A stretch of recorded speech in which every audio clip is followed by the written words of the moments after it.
Welcome to the video series on monitoring your student's iPad activity. This video is on how to monitor Safari. Safari is the native browser that comes on all iOS devices. We're going to talk today about private browsing and what it means, checking internet history, and checking website data. We're going to talk about private browsing within Safari. The first thing you need to do is find your Safari icon. Once in Safari, you'll notice that the bar at the top should be white. If it's white, then your child is not in private browsing.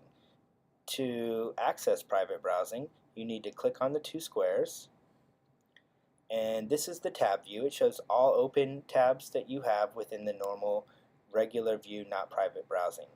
To access private browsing, click Private, and it says, for tabs in private browsing mode, Safari won't remember the pages you visit, your search history, or your autofill information. To add a new tab in private browsing mode, click the plus, and you'll notice the bar at the top is now black. Safari won't remember anything I search here, and generally, students access this so they can perform maybe inappropriate searches within Safari, and the device will not have a record of it. To go back to regular view, what we need to do is click the two squares again and click Private. Now we're back in regular view, and if we select it, our bar at the top should be white, and it is. To switch back one more time, click the two squares, click Private, and here we are, the bar is black. Thank you. Now we're going to talk about checking internet history. Again, the first thing you need to access is Safari. Within Safari, you need to find the book in the upper left-hand corner.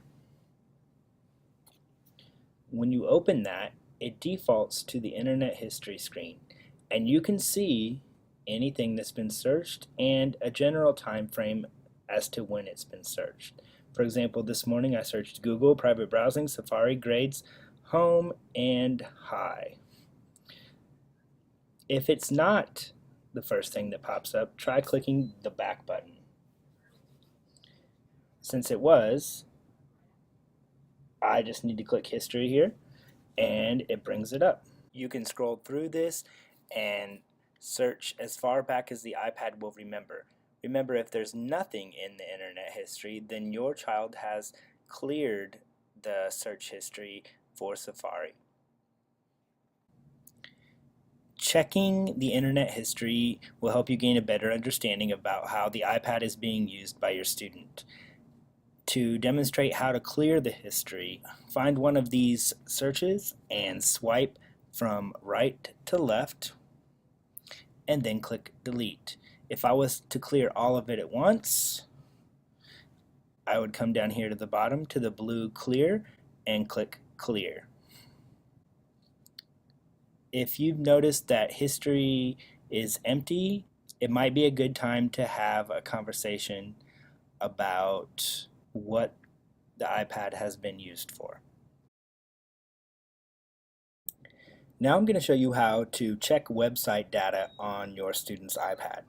If we go to Safari, which is right here, you can see that I pulled up the history and everything is cleared out. However, it is not completely off the device. We can still find in general some of the sites that the student has visited. I'm going to go ahead and leave this page, go back to my home screen, and then click on Settings.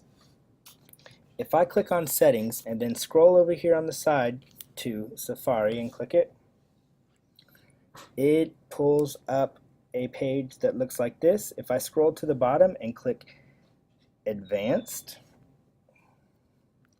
now up here at the top I'm going to click Website Data.